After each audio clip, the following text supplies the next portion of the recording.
I don't know if it was in the stars or was the plan all along, but Trevor and Travis didn't have to wait long to be back in business, and are now taking a little bit of Death Valley to Jacksonville. So let's talk about what's next.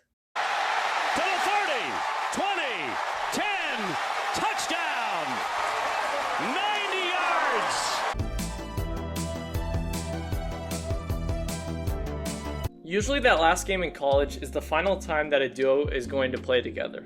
But it seems like NFL teams are trying to keep the magic that worked on the biggest stages in college football and apply it to the league. In this situation, Urban Meyer, who coached at Ohio State while Trevor was just starting to become a star, likes the idea of continuing the Clemson connection in Duval. From the get-go, everyone on the planet knew that Trevor was going to Jacksonville. I mean, it's been a lock since the start of the year, so it's not really even remotely a surprise. The real shock is the fact that they picked up Travis Etienne with the star like James Robinson already there. While many would see this as a strike against James, I think that not only will Travis coexist, but they will thrive in an offense together. Although the pick almost certainly means that James will have a dip in touches, I think this is a similar situation to what happened only a few years ago in New Orleans when Alvin Kamara was drafted and split the backfield with Mark Ingram. Even though Mark had to give up some carries, it ended up working out pretty well as he was able to become more productive, and the combo between him and Alvin led to some successful years in New Orleans.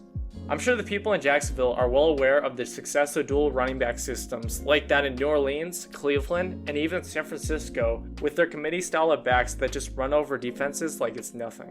Not only do both Travis and James have immense potential, but they also have plenty of time to do their thing as a duo on the rise. Travis is a phenomenal all-around back, so no matter how much of the offense he's able to gain a share of, he will be able to do his thing. Although a dual running back system may seemingly hinder the production of both Travis and James, it will give each of them ample time to rest and refuel so that they are never overrun early like many other running backs. Honestly, I kind of like the idea of a dual threat running back system with two great runners, Travis who has great speed and James who is just an overall beast. After watching Travis's press conference, Urban talked about how he felt like the offense needed some more speed to become a much more fast-paced system, and I think Travis is perfect for a situation like that. I mean, if you look at Clemson, they were firing on all cylinders from the beginning, and with Trevor under center, they were always a threat. With Trevor, he was always going to go to Jacksonville, and fits like a glove as the Jaguars have had quarterback problems for what seems like forever. Now that the team got a guy like Trevor, they found a franchise quarterback that will be able to maintain consistency on a team that has been far from consistent for the past decade. Although Gardner Minshew did his thing as a rookie, he even struggled, and as a result, the team picked up Nick Foles, who also did not do well at all.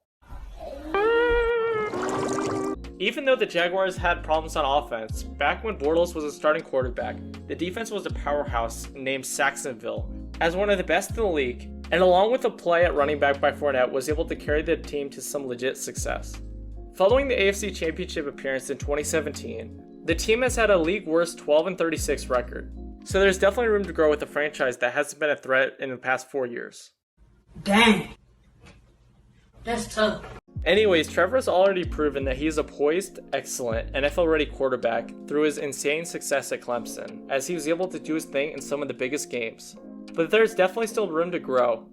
I mean, if you look at last season, Trevor wasn't able to do much against Ohio State, so he will need to bounce back soon, but he definitely has a good team around him to help with that. Not only are Trevor and Travis some new additions to the Jaguars offense, but they got some O-line help with Walter Little from Stanford, some tight end help in Luke Farrell from Ohio State, and added some wide receiver depth with Jalen Camp from Georgia Tech. Not only did Jacksonville add some firepower through the draft, but they also did some work in free agency as they picked up Marvin Jones from Detroit. Marvin Jones was a solid pickup, as he was super underutilized in the Motor City, as he always played behind guys like Golden Tate and Kenny G. But now him, DJ Shark, and Leviticus Chenault will be super dangerous. Looking at all the firepower on the offense, the team has Trevor at Q, Travis and James at running back, the guys I talked about at wideout, and potentially Tim Tebow at tight end. Oh, brother, this guy stinks! Nope, it is not a joke, and Tim really did work out for a tight end at 33 to join forces with his old Florida head coach just a few miles away. If you know Tebow, he is an amazing leader that would be a great fit in the locker room. But although he would be awesome to have, I heavily doubt that he will make the team in any facet, although a fun idea. But realistically, the team is not as focused on big brutes at tight end, and instead is focused on a super fast-paced offense with speedy wideouts, running backs, and a quarterback that can seemingly do anything under the sun. Not only is the idea of a fast-paced offense with some legit talent fun, but when you look at the damage that Trevor and Travis dealt at Clemson, it has potential to be amazing. Now, college and the league are two different monsters, but even a fraction of the production of what they did at Clemson would be absolutely incredible for Jacksonville. Trying to go up against a fast-paced offense with a great deal of chemistry already is a scary thought for defensive coordinators, but is going to be a work in progress with some insane possibilities. Trevor and Travis are back in business and looking to dominate like they did down in Death Valley. But the question is, will they? Lawrence is going to go to the end zone, has a man, caught, touchdown. Thanks for watching the video. If you enjoyed, subscribe, like, and comment what you think Trevor and Travis will do down in Duval. Anyways, see you guys on Sunday and peace out.